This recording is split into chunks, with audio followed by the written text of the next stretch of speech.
광주 전남의 우리 당원 동지 여러분들 반가운 인사를 드립니다. 새해 복 많이 받으시고 개묘년 올해가 우리 광주 전남 국민의 힘이 전진하는 한 해가 되도록 다들 힘써 주시기 바랍니다. 오늘 저희들 지도부가 5.18 민주묘지 참배를 하고 오늘 김대중 컨벤션 센터에 왔습니다. 저도 사실 6살 때 광주에서 1년 살았습니다. 공무원이셨던 아버지를 따라서 광주에서 1년 살았던 경험이 있고, 또 기자 시절에는 또 김대중 대통령 담당 취재 기자도 또 오래 했습니다. 그 동교동 식객 노릇도 많이 하고 그랬던 기억이 납니다. 저에게는 광주가 그야말로 정겨운 곳입니다. 소년 시절 생각도 무럭무럭 나고 그렇습니다. 제가 오늘 5.18 민주묘지 참배한 후에 그런 얘기를 했습니다. 대한민국을 바치고 있는 두 기둥은 산업화, 민주화 산업화인데 5.18 민주화 운동은 그 민주화 기둥의 핵심적 가치가 담겼던 역사적 사건이 아니었나 이렇게 생각을 한다고 말씀드렸습니다.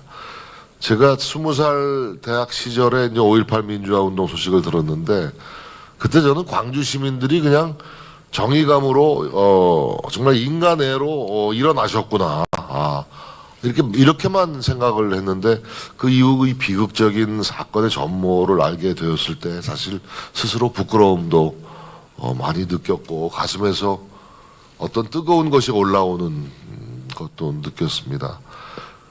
처음에 광주 사태라고 불리지 않았습니까? 이 광주 사태가 광주 민주화 운동으로 자리 잡기까지 많은 분들의 희생과 헌신 그리고 노력이 있었습니다. 저는 오늘 청년 정진석의 부끄러움을 안고 옷깃을 여미며 5.18 민주영령들을 추모했습니다. 5.18 민주화 운동에 대한 저희 국민의힘의 입장은 일관된 것입니다. 우리의 진심은 한결 같습니다. 5.18 민주화 운동은 1997년 국민의힘의 전신인 신한국당이 집권 여당이었던 김영삼 정부에서 국가기념일로 지정되었습니다. 그때 특별법을 마련해서 했죠. 윤석열 정부는 국민 통합을 핵심 국정과제로 삼고 있습니다. 여러분들 기억하시겠지만 윤석열 대통령은 취임한 지 8일 만에 지난해 5.18 때 우리 당 의원 전원, 각 부처 장관, 대통령실 수석비서관 전원과 함께 5.18 민주묘지를 참배했습니다. 저는 진정한 국민 통합이 무엇인가 고민했습니다.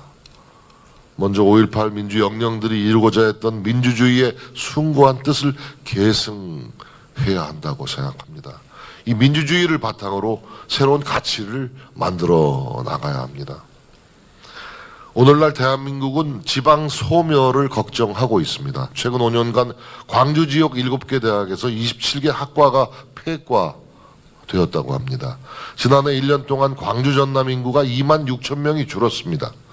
광주가, 전남이 청년들이 떠나는 도시가 되고 있다면 미래가 있는 국민 통합을 찾을 수 없을 것입니다. 어디서나 살기 좋은 지방시대는 윤석열 정부의 핵심 국정 과제입니다. 국민의힘은 윤석열 정부와 함께 국정을 운영하는 집권 여당입니다. 첨단 산업 창업도시 광주, 지중해를 능가하는 세계적인 관광도시 전남을 집권 여당인 국민의힘은 이룰 수 있다고 자신합니다. 존경하는 광주 전남 시민 여러분, 도민 여러분, 그저께죠. 지난 17일 5월 단체 회원들께서 지난 43년의 비극을 끊어내기 위해 서울 국립현충원에 안장된 광주 순직 군경묘역에 무릎을 꿇고 참배하셨습니다. 지난해 말부터 5월 단체에 시민군을 진압한 특전사 대원들의 사죄 방문이 이어진 데 이은 결과입니다. 그 자리는 눈물바다가 되었다고 합니다. 진실한 사과는 역사적 용서와 화해를 만들고 국민 통합의 밑거름이 됩니다. 이제는 김대중 대통령께서 평생 꿈꾸시던 평화도 국민의 힘과 함께 만들어 갑시다. 미래를 위해 청년들이 유턴해 오는, 그리고 경제가 활력 있는 광주 전남을 함께 만듭시다. 국민의힘과 윤석열 정부가 진정한 국민 통합을 이루어내겠습니다. 현안과 관련해서 몇 말씀 드리겠습니다. 이재명의 경기도와 김성태 쌍방울이 공모한 대북 불법 송금 사건의 전모를 끝까지 파헤쳐야 합니다. 김성태는 600만 달러 이상의 불법 송금에 대해 내 돈 갖다 줬다 라고 둘러대지만 이것은 유엔 안보리 대북 제재를 정면으로 위반한 반역 행위입니다. 이재명의 경기도와 김성태의 쌍방울이 천안함 폭침 테러 주범 김영철에게 뇌물을 갖다 바친 사건입니다.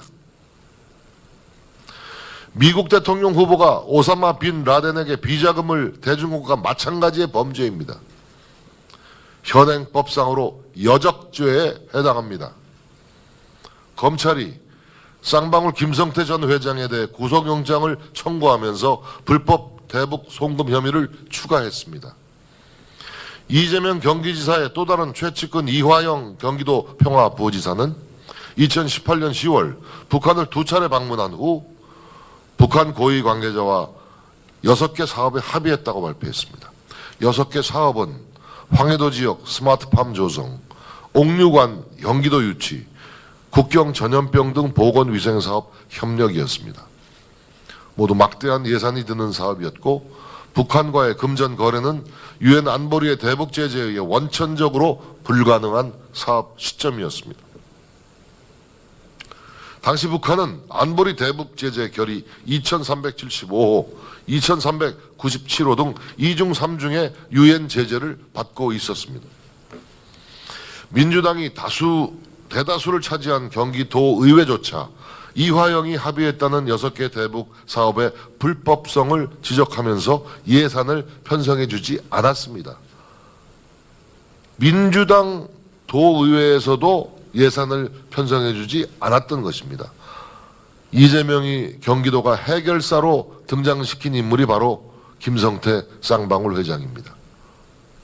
김성태는 2018년 12월 김성해 당시 북한 통일선전부 통일전선 책략실장을 만나 경기도의 북한 스마트팜 지원 사업 비용 50억 원을 대납하겠다고 약속한 것으로 드러났습니다.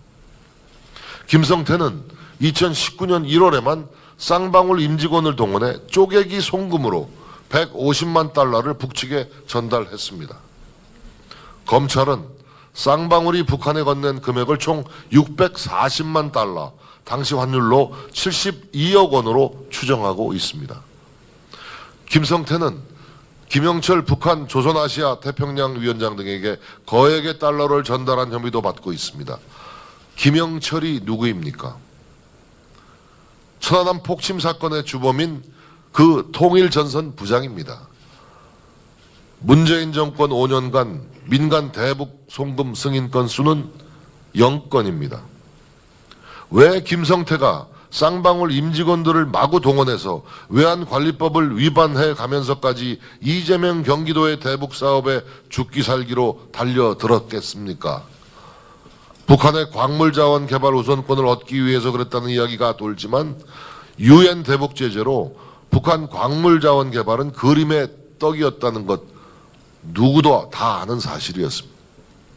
이재명의 경기도는 대북 접촉과 불법 자금 송금에 김성태를 이용하고 김성태는 이재명 지사 쪽에서 특혜를 받아내려고 했다. 이것이 가장 합리적인 의심일 것입니다. 이재명 대표는 국회를 인질로 잡고 검찰과 대한민국의 사법체계를 매일 비웃고 있습니다. 검찰과 사법당국은 천안함 테러 총책에게 달러 뭉치를 상납한 국가 반역 행위를 발본색원해야 합니다.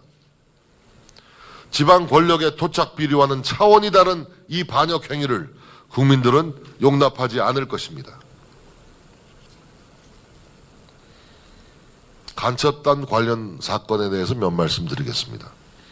일부 진보 정당과 노동계 인사들을 포섭한 친북 간첩 세력이 전국적으로 뿌리를 내려 국가 안보와 국민 생명을 위협하고 있습니다. 노동당 문화교류국 소속의 김명성이란 공작원이 창원 총책과 제주 총책을 각각 동남아로 불러들여 지하조직 건설을 지시하고 윤석열 규탄 등 반정부, 반보수, 반미 시위 등 이적 활동을 해온 것으로 드러났습니다. 일부 노동단체나 시민단체들이 민노총 총파업 투쟁 때 반미 구호를 외치고 일부 세월호 단체가 지원금으로 김정은 찬양교육을 벌이는 등의 행태는 위 사건과 결코 무관치 않을 것입니다. 간첩 사건이 밝혀질 때마다 종북 세력들은 공안몰이라며 여론을 호도하고 있습니다. 지난 대선을 겨냥했던 자주통일 충북동지회 사건에서 보듯 간첩 조직원들이 정치권의 최일선까지 우리 근거리에 깊숙이 침투해 있습니다.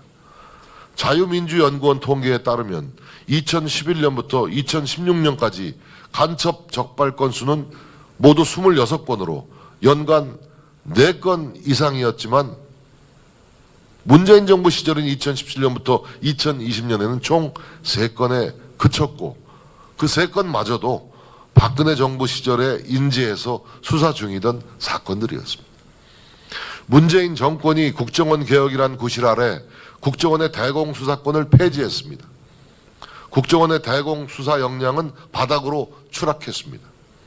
국정원의 대공수사 능력이 현저하게 저하되었고 간첩을 잡아야 할 국정원이 남북대화 창구로 변질되었습니다.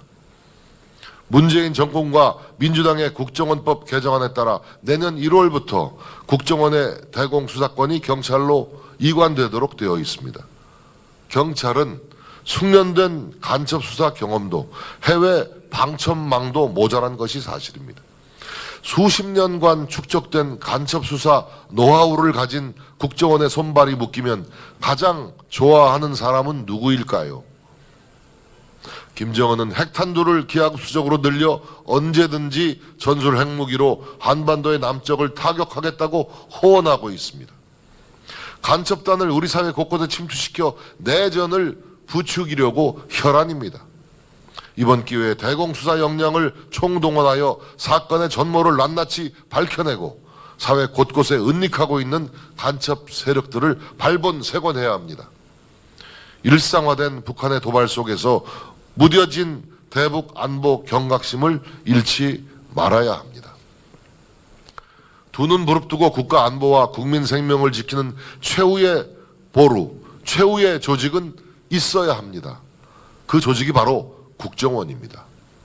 대공수사권의 경찰 이관은 제고돼야 마땅합니다.